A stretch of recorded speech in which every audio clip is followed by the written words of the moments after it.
Niwan Maga, letter 19.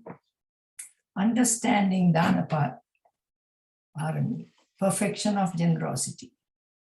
Charity or dana is a fundamental quality to be developed by one who is striving for spiritual development. We are all born with the seed of giving, but as we grow, our sensual desires become more prominent. We mistakenly believe that to gain and sustain happiness, we should satisfy these desires. In our search for such happiness, we seek to satisfy our senses at the expense of charity or dana or generosity. Lord Buddha showed the world that one must practice generosity to cultivate happiness and contentment. Dana is the first step in our practice, a platform on which we build other great qualities. What is dana? Dana is willingness to share or give your own time, possessions, and skills to someone else who really needs them. One practices dana as a kalyana mitra. For instance, when a friend is confused or angry or depressed or experiencing such negative emotions, a kalyana mitra will offer compassion and understanding. We feel happy even when we give a smile to a person who is feeling miserable, or even consider how uplifting it is to give a sincere early morning wish or a compassionate greeting. This will bring happiness to both giver and to receiver. There is a small verse that children used to say, "A smile is quite a funny thing. It wrinkles up your face. You smile at one, he smiles at you, and so a smile makes two."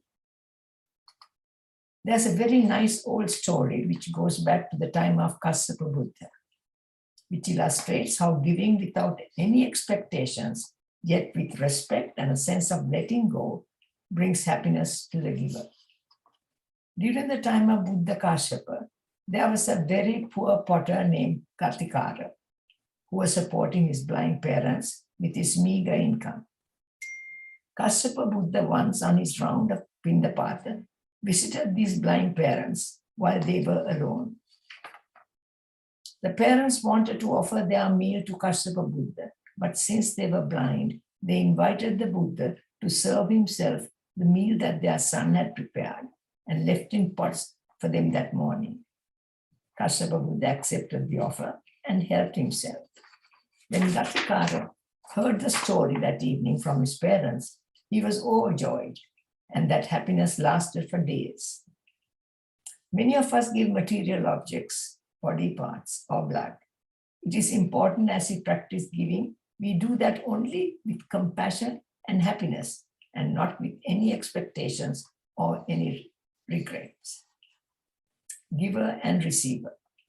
Such giving makes two people happy, the giver and the receiver. There are 3 points to consider by the giver. To whom are you giving? What do you give? What are you giving?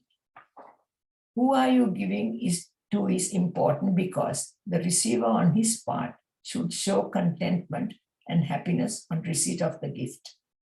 So Lord Buddha showed how offering to virtuous people make you happy, as in such situations.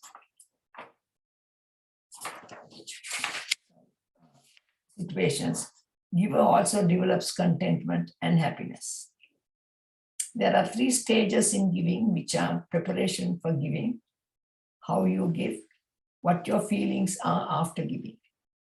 Mindfulness is the key to successful giving, charity, donation. What are the ways of giving in Buddhism? There are 3 ways of giving. Material or amisa, fearlessness or aware, true guidance or dhamma.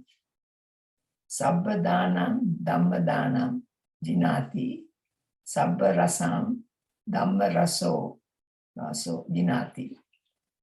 Sabba ratim, dhamma ratim jinati, tanhankayo, sabba dukkam jinati. Dhammapada verse 354, the gift of Dhamma excels all gifts.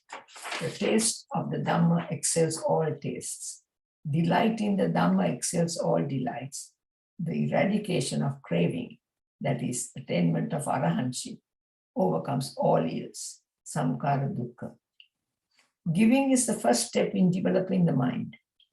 This skill is developed, if developed, helps us to understand our own mind. That is how letting go brings so much joy. When we are giving, we must be careful not to engage in comparison or to entertain regrets related to this giving, but only be happy about this act of generosity. May we be able to share whatever we have